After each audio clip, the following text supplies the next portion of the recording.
Today our topic is disease. Dis means नहीं, each means आसान, dish और is मिल करके डिजीज़ बना है. डिजीज़ मीन्स होता है not is. In the other words, we can say the state of being uncomfortable.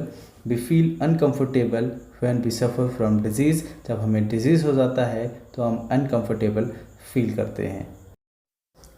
A disease is an abnormal condition in which the body is not able to carry out its function properly. एक abnormal condition होता है disease, और हमारी body जब हमें disease हो जाता है तो प्रॉपरली फंक्शन नहीं करता है, बॉडी की पार्ट प्रॉपरली फंक्शन नहीं करते हैं. Fever, cough, headache, loose motion etcetera are some common diseases. ये कुछ कॉमन डिजीज़ हैं जिसके होने से हमें हमारी बॉडी का पार्ट पूरी तरह से काम नहीं करता है. Our body gives some symptoms or indication when we are sick. जब हम बीमार होते हैं तो हमारी बॉडी हमें कुछ सिम्टम्स देती है, but there may be different causes for a particular disease. लेकिन हर डिजीज़ के लिए एक पर्टिकुलर कारण होता है. Hence disease are classified into 2 groups. इस प्रकार डिजीज़ हमारा 2 ग्रुप्स में डिवाइड हो जाता है. First is deficiency disease or non infectious disease and second is communicable disease are infectious disease.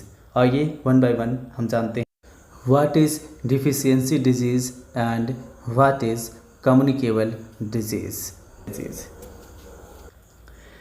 Some disease are caused due to lack of some nutrients in our diets. जब हमारे diets में कुछ nutrients की कमी हो जाती है, उससे होने वाले बीमारी को ही हम डिफिशियंसी डिजीज़ कहते हैं. Disease are known as deficiency disease अथवा नॉन इन्फेक्शियस डिजीज़ भी कहते हैं.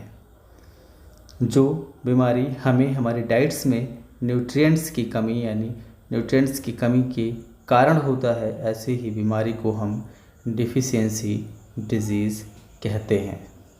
आइए डिफिशियंसी डिजीज़ को समझते हुए आगे बढ़ते हैं. A person suffering from a deficiency disease can be cured by providing a balance diet. जिसको डिफिशियंसी बीमारी जिसको हो जाती है उसे बैलेंस डाइट प्रोवाइड करा करके उसे ठीक किया जा सकता है.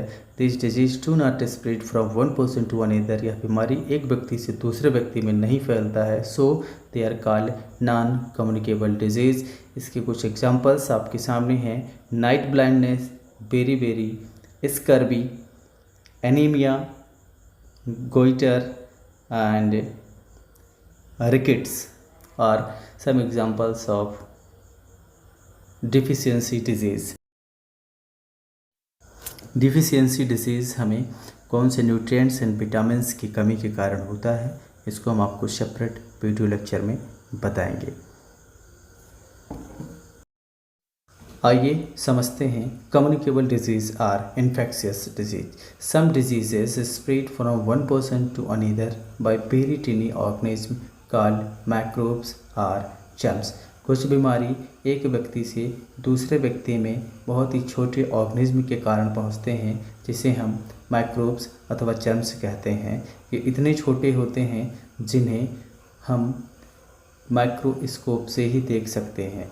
Microbes can only be seen under the microscope. इसे नग्न आँखों से नहीं देखा जा सकता. When the microbes of a particular disease attack a healthy person, जब माइक्रोब्स का एक पर्टिकुलर डिजीज़ एक हेल्दी पर्सन यानी स्वस्थ व्यक्ति पर अटैक करता है, ही सी सफ़र फ्रॉम द डिजीज़. जब वह बीमार होता है, the infected person may effect another healthy person.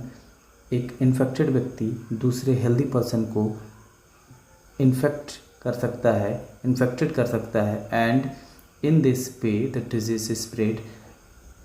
और इस प्रकार यह बीमारी फैल सकती है. Thus, a disease which spread from an infected person to healthy person is known as communicable disease. इस प्रकार जब कोई बीमारी एक व्यक्ति से, एक इन्फेक्टेड व्यक्ति से दूसरे हेल्दी व्यक्ति में, दूसरे स्वस्थ व्यक्ति में पहुंच जाता है, तो ऐसे ही बीमारी को हम कम्युनिकेबल डिजीज़ के नाम से जानते हैं। Examples: common cold, chicken pox, measles, malaria, etc. We will know in the next video about types of microbes and its spreading modes. Thank you so much. घर पे रहिए, सुरक्षित रहिए और पढ़ते रहिए।